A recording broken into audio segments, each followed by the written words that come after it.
অখিল গগৈৰ আহফলা বক্তব্যত মুখৰ মাত পৰিছে ভূপেন বৰাৰ। একো নকওঁ এতিয়া এই সম্পৰ্কত মোৰ ক'বলগীয়া একো নাই। যদি মই বিৰোধীক কেয়াৰ নকৰোঁ মই নিজকে কেয়াৰ নকৰোঁ। ক'বলৈতো চবৰে অধিকাৰ আছে, বাক স্বাধীনতা আপুনি কাক হাক দিব কৈ থাকক। অখিলৰ তিতা কথাত দেৱব্ৰত শইকীয়াৰো দাবী, তাৎক্ষণিক প্ৰতিক্ৰিয়াৰ নামত মুখলৈ যিহকে আহে তাকেই কয় অখিলে।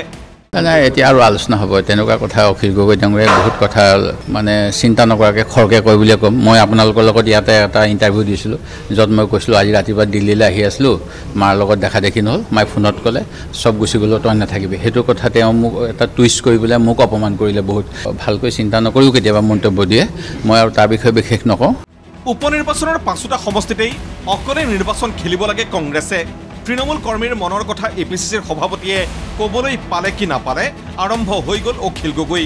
5 সমষ্টিত ৰাইজৰ দলে কিয় উপনিৰ্বাচন খেলিব লাগে যুক্তি দিলে অখিল গগৈয়ে।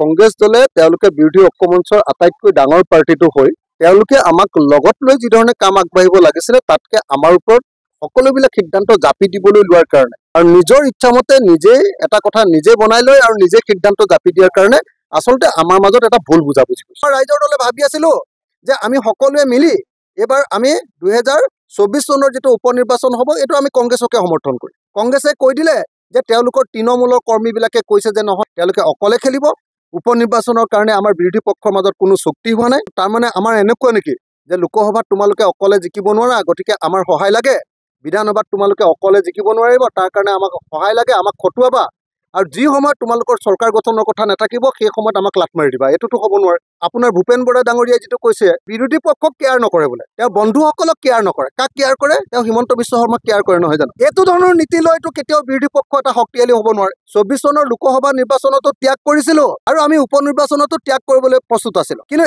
এতিয়া কংগ্ৰেছৰ যিটো দাদাগিৰি দেখা গৈছে, কংগ্ৰেছৰ যিটো উপদ্ৰৱ দেখা গৈছে, এতিয়াতো আমাৰ কৰ্মীবিলাকে একদম স্পষ্টকৈ কৈ দিছে যে নাই গোটেই আমাৰ যিমানবিলাক উপনিৰ্বাচন হ'ব, উপনিৰ্বাচনৰ প্ৰত্যেকটো সমষ্টিতে ৰাইজৰ দলৰ কেণ্ডিডেট দিব লাগে। 2026 এই গতিত বিৰোধী ঐক্যমঞ্চ বৰ্তি থাকিবগৈ নে সোধা হৈছিল গৌৰৱ গগৈক। আলোচনাৰ মাধ্যমত সকলো সিদ্ধান্তৰ পোষকতা কৰি গৌৰৱ গগৈয়ে ক'লে বাদ বিবাদ পাছত লোকসভাৰ ফলাফলৰ বাবে প্ৰথমে কেক কাটি ফূৰ্তি কৰিব লাগিছিল বিৰোধীৰ নেতাসকলে।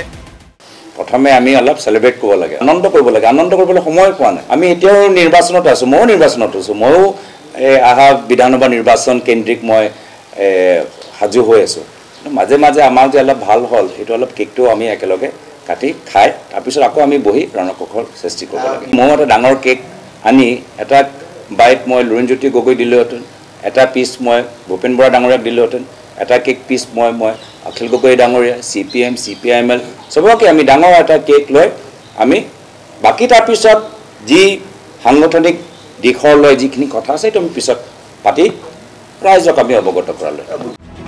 পিছে ৰাইজৰ দল আৰু APCCৰ কথাৰ কটাকটিয়ে সৃষ্টি কৰা মিত্ৰতাৰ ৰাজনীতিৰ অস্বাস্থ্যকৰ পৰিৱেশক কেক কটা পৰ্বই পুনৰ মধুৰ কৰিব পাৰিবনে? 22 তাৰিখে ৰাইজৰ দলৰ কাৰ্যনিৰ্বাহকৰ অন্ততহে স্পষ্ট হ'ব সকলো। অৱশ্যে ইয়াৰ মাজতেই বিৰোধী ঐক্যমঞ্চৰ সহযোগী CPIMৰ নেতা সৰভোগৰ বিধায়ক মনোৰঞ্জন তালুকদাৰৰ দাবী উপনিৰ্বাচনত বিৰোধী একগোট নহ'লে বিজেপিক ৰোধ কৰাটো হ'ব অসম্ভৱ। 26ৰ নিৰ্বাচনতো পৰিব কুপ্ৰভাৱ।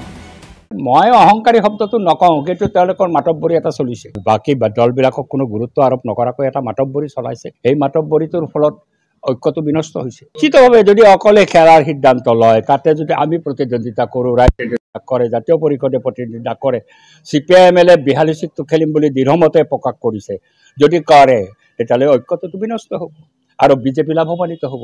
যিটো কথা আমি কোনোপধ্যে বিচৰা নাছিলোঁ, বিজেপিক লাভৱান্বিত কৰাৰ কথা আমি বিচৰা নাছিলোঁ। Bureau report ND24।